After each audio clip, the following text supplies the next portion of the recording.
جی وعلیکم السلام ورحمۃ اللہ وبرکاتہ۔ محترم بھائی نے پوسٹ بھیجی ہے بیعت کا حکم۔ اس پوسٹ میں ابو حازم رحمہ اللہ کا یہ قول درج ہے۔ وہ کہتے ہیں کہ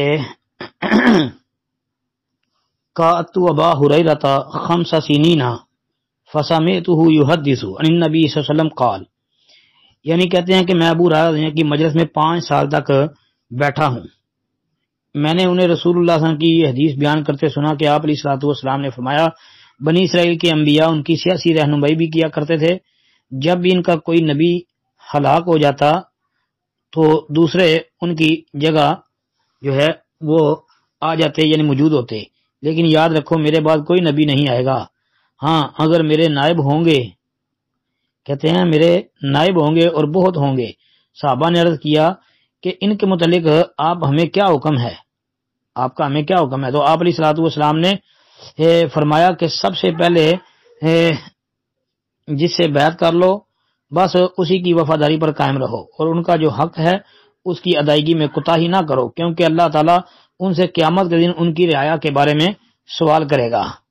اچھا جی، تو لکھتے ہیں جی کیا یہ حدیث صحیح ہے، اور کہتے ہیں حوالہ چاہیے اس حدیث کا۔ جی بالکل یہ تو صحیح حدیث ہے، یہ صحیح بخاری کے اندر 3455 نمبر پر اور صحیح مسلم کے اندر 1842 نمبر پر موجود ہے۔ اس کے علاوہ آپ کو اور بھی کئی کتابوں میں یہ روایت ملے گی، مطلب آپ امام بہقی رحمۃ اللہ علیہ کی السنن الکبریٰ کے اندر دیکھ لیں، جلد نمبر 8 صفحہ 144 پر ہے۔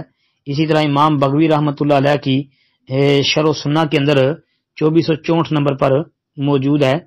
پھر اس کو جو ہے آپ مسند اسحاق بن راہویہ کے اندر بھی 222 نمبر پر دیکھ سکتے ہیں جی۔ صحیح ابن حبان کے اندر 4555 نمبر پر یہ موجود ہے، اور اس کے علاوہ ابن حبان میں ہی 6249 نمبر یعنی 6249 نمبر پر بھی آتی ہے۔ ابن ماجہ میں غالباً 2871 نمبر پر بھی دیکھ لیں، تو یہ روایت صحیح ہے، درست ہے۔ السلام علیکم ورحمۃ اللہ۔